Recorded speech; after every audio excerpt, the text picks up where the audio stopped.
Exodus chapter 7. The Lord said to Moses, Behold, I make you as God to Pharaoh, to declare my will and purpose to him, and Aaron your brother shall be your prophet. You shall speak all that I command you, and Aaron your brother shall tell Pharaoh to let the Israelites go out of his land.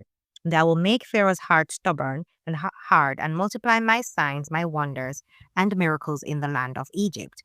But Pharaoh will not listen to you, and I will lay my hand upon Egypt and bring forth my host, my people the Israelites, out of the land of Egypt by great acts of judgment.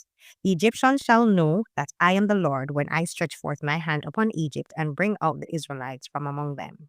And Moses and Aaron did so as the Lord commanded them. Now Moses was 80 years old and Aaron 83 years old when they spoke to Pharaoh.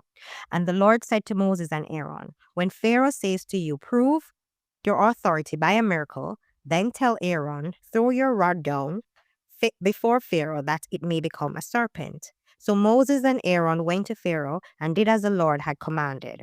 Aaron threw down his rod before Pharaoh and his servants, and it became a serpent. Then Pharaoh called for the wise men skilled in magic and divination, and the sorcerers, wizards, and jugglers. And they also, these magicians of Egypt, did similar things with their enchantments and secret arts. For they cast down every man his rod, and they became serpents, but Aaron's rod swallowed up their rods. But Pharaoh's heart was hardened and stubborn, and he would not listen to them, just as the Lord had said. Then the Lord said to Moses, Pharaoh's heart is hard and stubborn. He refuses to let the people go. Go to Pharaoh in the morning. He will be going out to the water. Wait for him by the river's brink, and the rod which was turned to a serpent you shall take in your hand. And say to him, The Lord, the God of the Hebrews, has sent me to you, saying, Let my people go, that they may serve me in the wilderness. And behold, hereto you have not listened.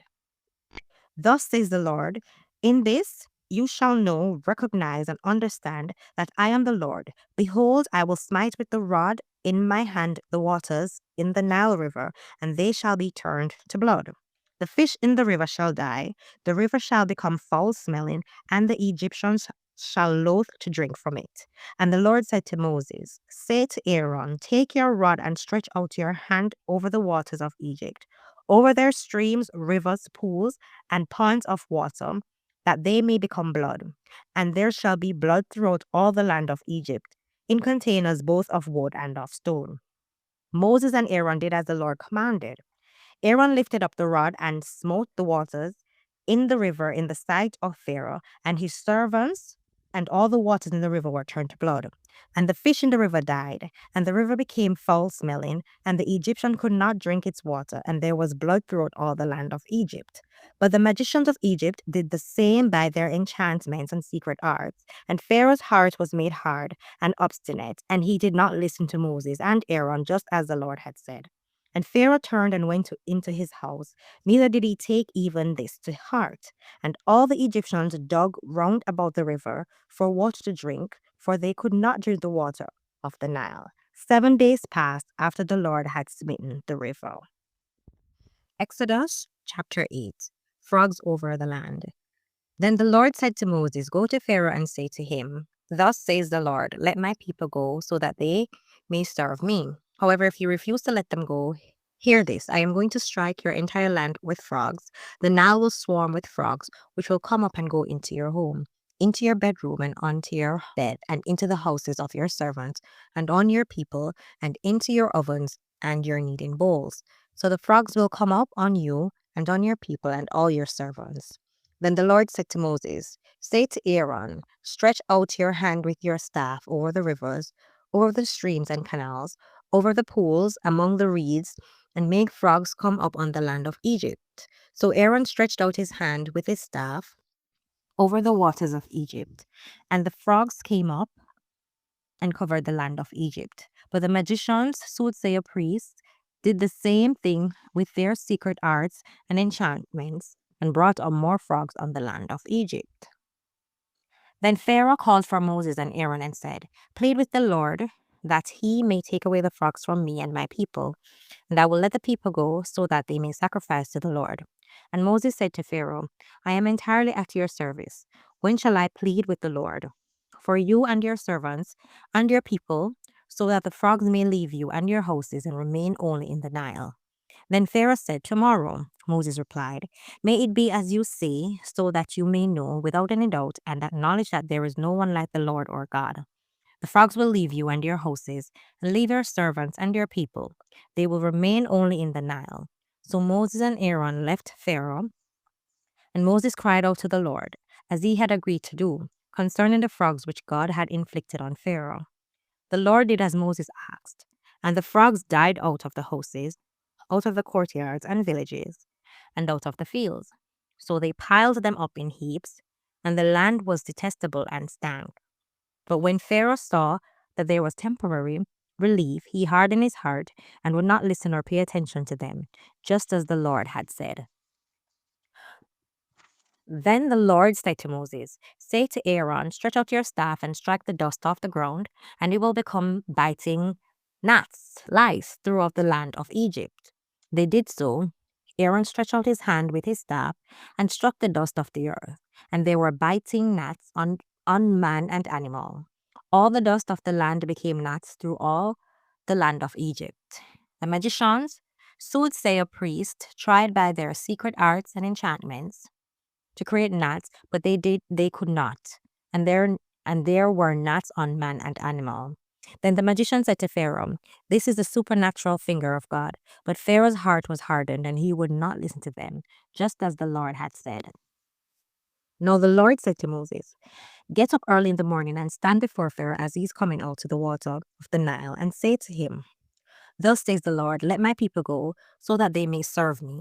For if you do not let my people go, hear this, I will send swarms of blood-sucking insects on you, and on your servants, and on your people, and into your houses, and the houses of the Egyptians will be full of swarms of insects, as well as ground on which they stand.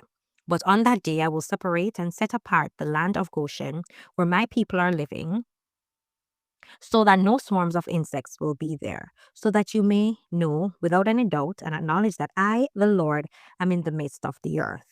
I will put a distinction between my people and your people. By tomorrow this sign shall be in evidence. Then the Lord did so, and there came heavy and oppressive swarms of blood-sucking insects into the house of Pharaoh and his servants' houses. In all the land of Egypt, the land was corrupted and ruined because of the great invasion of insects. Then Pharaoh called for Moses and Aaron and said, Go sacrifice to your God here in the land of Egypt.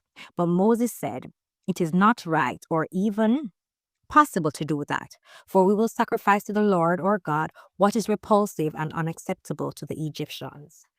That is, animals that the Egyptians consider sacred. If we sacrifice what is repulsive and unacceptable to the Egyptians, will they not riot and stone us?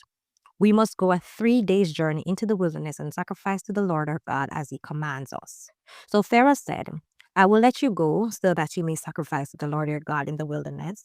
Only you shall not go very far away. Plead with your God for me.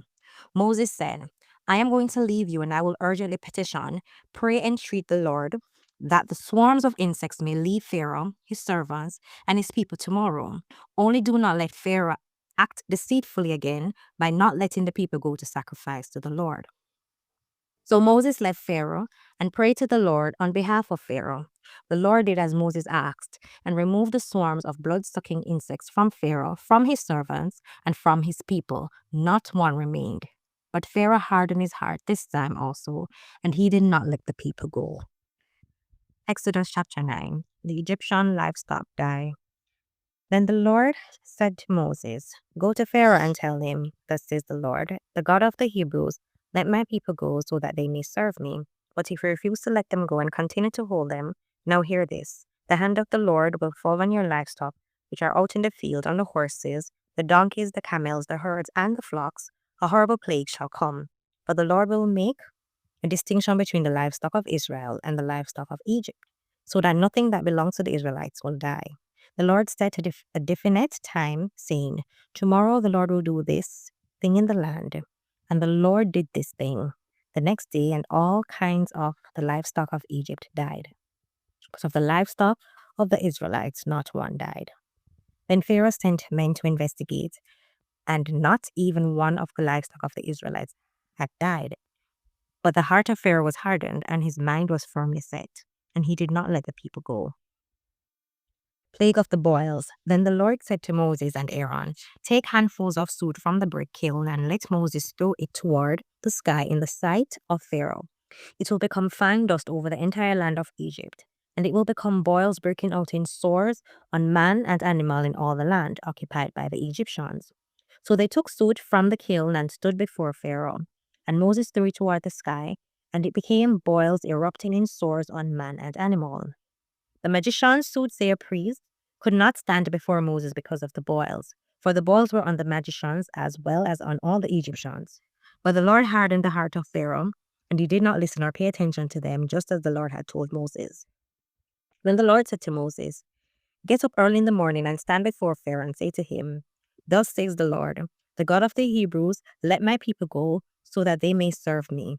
For this time I will send all my plagues on you in full force, and on your servants and on your people, so that you may know without any doubt and acknowledge that there is no one like me in all the earth. For by now I could have put out my hand and struck you and your people with a pestilence, and you would then have been cut off from the earth. But indeed, for this very reason, I have allowed you to live, in order to show you my power, and in order that my name may be proclaimed throughout all the earth. The plague of hail. Since you are still arrogantly exalting yourself in defiance against my people by not letting them go, hear this. Tomorrow about this time I will send a very heavy and dreadful hail, such as has not been seen in Egypt from the day it was founded until now. Now therefore, send a message, bring your livestock and whatever you have in the field to safety. Every man and animal that is in the field and is not brought home shall be struck by the hail and shall die. Then everyone among the servants of Pharaoh who feared the word of the Lord made his servants and his livestock flee into the houses and shelters. But everyone who ignored and did not take seriously the word of the Lord left his servants and his livestock in the field. Now the Lord said to Moses, stretch out your hand with your staff toward the sky, so that there may be hail in all the land of Egypt, on man and on animal and on all the vegetation of the field, throughout the land of Egypt. Moses stretched out his staff toward the sky, and the Lord sent thunder and hail and lightning. Fireballs ran down to the earth and along the ground. And the Lord rained hail on the land of Egypt. So there was hail and lightning, fireballs flashing intermittently in the midst of the extremely heavy hail, such as had not been in all the land of Egypt since it became a nation. The hail struck down everything that was in the field throughout all the land of Egypt, both man and animal. The hail struck and beat down all the plants in the field and shattered every tree in the field. Only in the land of Goshen, where the children of Israel lived, was there no hail. Then Pharaoh sent for Moses and Aaron and said to them, I have sinned this time. The Lord is righteous, and I and my people are wicked. Pray and entreat the Lord, for there has been enough of God's thunder and hail. I will let you go, and you shall stay here no longer. Moses said to him, as soon as I leave the city, I will stretch out my hands to the Lord. The thunder will cease, and there will be no more hail, so that you may know without any doubt and acknowledge that the earth is the Lord's. But as for you and your servants, I know that you do not hear. I know that you do not fear the Lord. Now the flax and the barley were battered and ruined by the hail, because the barley was in the air, ripe but soft, and the flax was in bud. But the wheat and spelt coarse wheat were not battered and ruined, because they ripened late in the season. So Moses left the city and Pharaoh and stretched out his hands to the Lord. Then the thunder and hail ceased, and rain no longer poured on the earth. But when Pharaoh saw that the rain and the hail and the thunder had ceased, he sinned again and hardened his heart, both he and his servants. Pharaoh's heart was hardened, and he did not let the Israelites go, just as the Lord had said through Moses.